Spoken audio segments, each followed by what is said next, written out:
वाल्मीकि रामायण की कथा के अनुसार माता सीता ने अपने ससुर राजा दशरथ का किया पिंडदान, लेकिन इसके बाद दे दिया इन तीन को भयानक शाप। कलयुग में आज भी जी रहे हैं शापित जीवन। श्री राम, लक्ष्मण जी और देवी सीता जब वनवास के लिए गए थे, तब राम जी के वियोग में राजा दशरथ का देहांत हो गया। श्री राम, लक्ष्मण और देवी सीता को जब इस बात की सूचना मिली, तो पितृपक्ष में तीनों राजा दशरथ का श्राद्ध करने के लिए बिहार गया में स्थित फाल्गु नदी पर पहुंचे।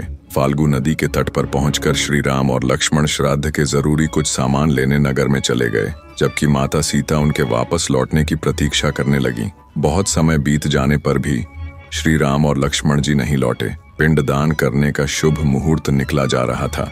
माता सीता को अकेले तट पर बैठा देखकर राजा दशरथ की आत्मा सीता जी के पास आई और पिंडदान करने के लिए कहने लगी। तो माता सीता ने कहा कि उनके पुत्र के होते हुए वे पुत्रवधू होकर कैसे पिंडदान कर सकती हैं। माता सीता के प्रश्न का उत्तर देते हुए राजा दशरथ ने कहा, हे सीते, मैं यमलोक से आया हूँ। वहां के बनाए नियमों के अनुसार पिंडदान पुत्री और पुत्रवधू भी कर सकती है, क्योंकि वे भी कुल का अंश हैं। पिंडदान का मुहूर्त निकल जाने पर मेरी आत्मा को मुक्ति नहीं मिलेगी, इसलिए तुम शीघ्र ही मेरा पिंडदान कर दो।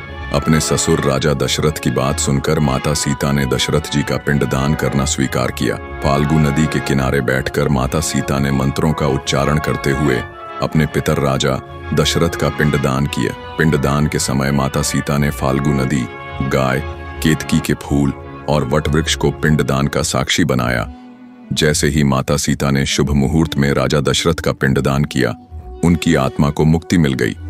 कुछ समय बीतने के बाद जब श्री राम और लक्ष्मण जी वापस लौटे, तो माता सीता ने उन्हें राजा दशरथ की आत्मा के धरती लोक पर आने की घटना के बारे में बताया। सीता जी के मुख से यह पूरी घटना सुनकर श्री राम और लक्ष्मण जी को बहुत आश्चर्य हुआ। माता सीता प्रभु श्री राम और लक्ष्मण जी की आश्चर्य का कारण समझ गईं। इसीलिए सीता जी ने फाल्गु नदी, गाय, वटवृक्ष और केतकी के फूल को इन चारों से कहा कि वे पिंडदान की पूरी घटना श्री राम को बताए कि उन्हें किन परिस्थितियों में राजा दशरथ का पिंडदान करना पड़ा।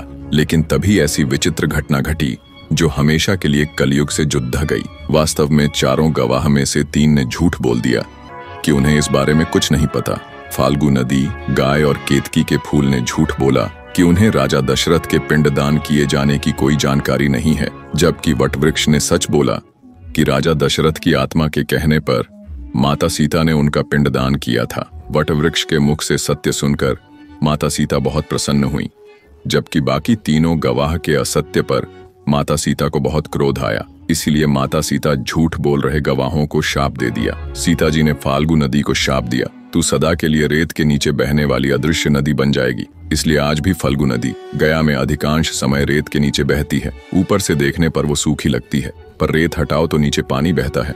गाय को पवित्र होकर भी मनुष्यों की जूठन खाने का शाप मिला और केतकी के फूल को अभिशप्त कर दिया, जिस कारण केतकी के फूल किसी भी देवी देवता की पूजा में नहीं चढ़ाए जाते। माता सीता ने सत्य बोल रहे वटवृक्ष को दीर्घायु होने का वरदान दिया। कलयुग में हर मनुष्य को सबक लेना चाहिए कि किसी घटना का साक्षी बनकर झूठ न बोले। आपको ये वीडियो पसंद आया हो तो जरूर लाइक करें और नोटिफिकेशन बेल आइकॉन को दबाना न भूलें। हम मिलते हैं आपको अगले वीडियो में एक और रोचक कहानी के साथ। तब तक के लिए राधे राधे।